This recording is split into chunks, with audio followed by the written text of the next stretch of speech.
Yeah, I probably should have found a translation for all this.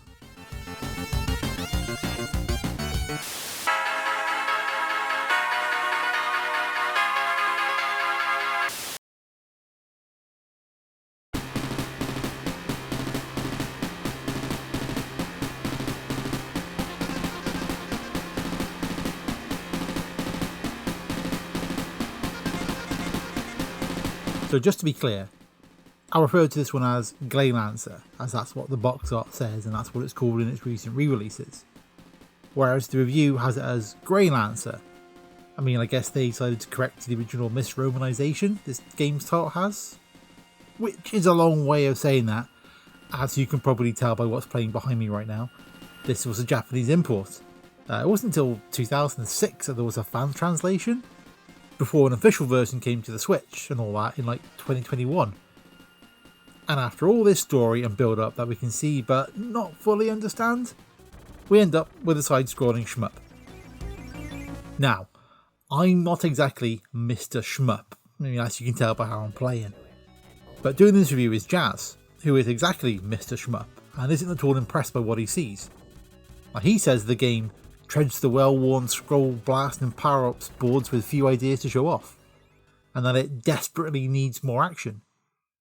And I mean, I get that he comes across as a bit jaded, as by this time, like, a scrolling shoot 'em up was 10 a penny, hell, 100 a penny, 1,000 a penny. He rattles off a list of alternatives that we should seek out instead. Thunder Force 3 and 4, Hellfire, Ginog,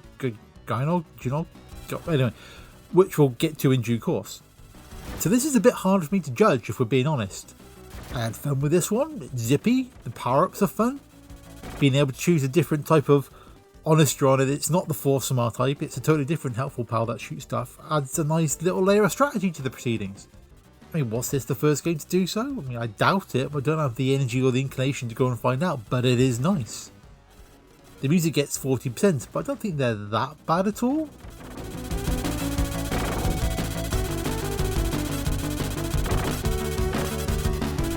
Not too bad. Then the last ability gets 45%, with Jazz sticking the boot in once more, saying that it shouldn't take more than a day or two to complete, if you can stand the tedium. Ooh, ouch.